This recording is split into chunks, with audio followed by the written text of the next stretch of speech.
there's a couple things I'd like to comment on, and I'll try and be brief. Issues of the justice system and Indigenous rights are really beyond the purview of this council. We all have our own personal feelings about the justice system. Mine were formed during a 30-year career of producing educational resources, many of which dealt with social issues like the justice system.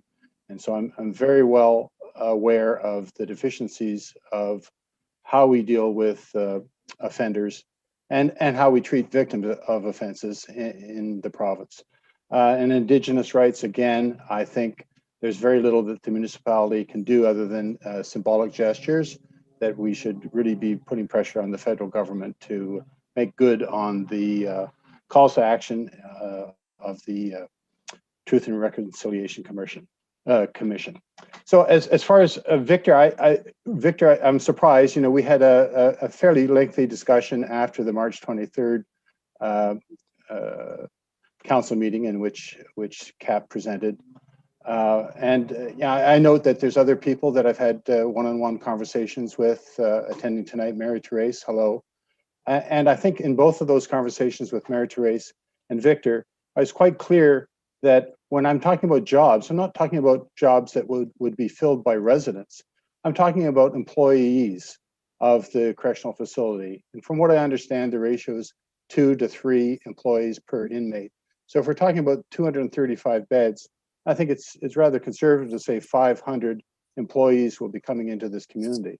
And in speaking, if a study might be warranted, about the economic impact, and I know it's anecdotal, and perhaps, Victor, you'll discount it. But similarly, I would discount some of the studies that have been touted out about facilities in upstate New York. The American justice system is very different than the Canadian justice system. They have their problems, we have our problems, but they're both distinct and unique. So as Councillor O'Sullivan said, I welcome new programming and resources in terms of staff to help the residents of this facility really turn their lives around.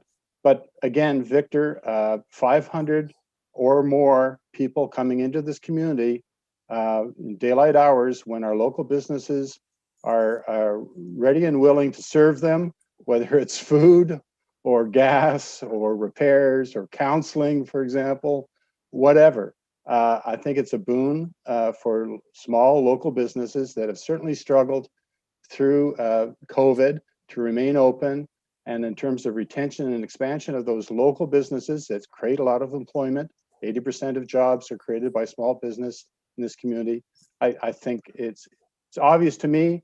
And if you want to quantify some of my anecdotal information, it remains to be seen. But I think I'm quite confident that business will be supported, local businesses will be supported through the building of this facility. My comments about what I saw as the obvious economic benefits should not suggest that I have unreserved support, or my support for the correctional facility is really conditional on the continued dialogue with the Solicitor General, aided by MPP Clark, and having constructive, positive conversations with him, so that our investment in tourism, in the revitalization of downtown Grenville, in our economic support for small business isn't undermined. And so it really remains to be seen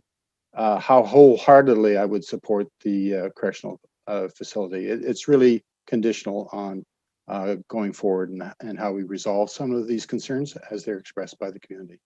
Thank you.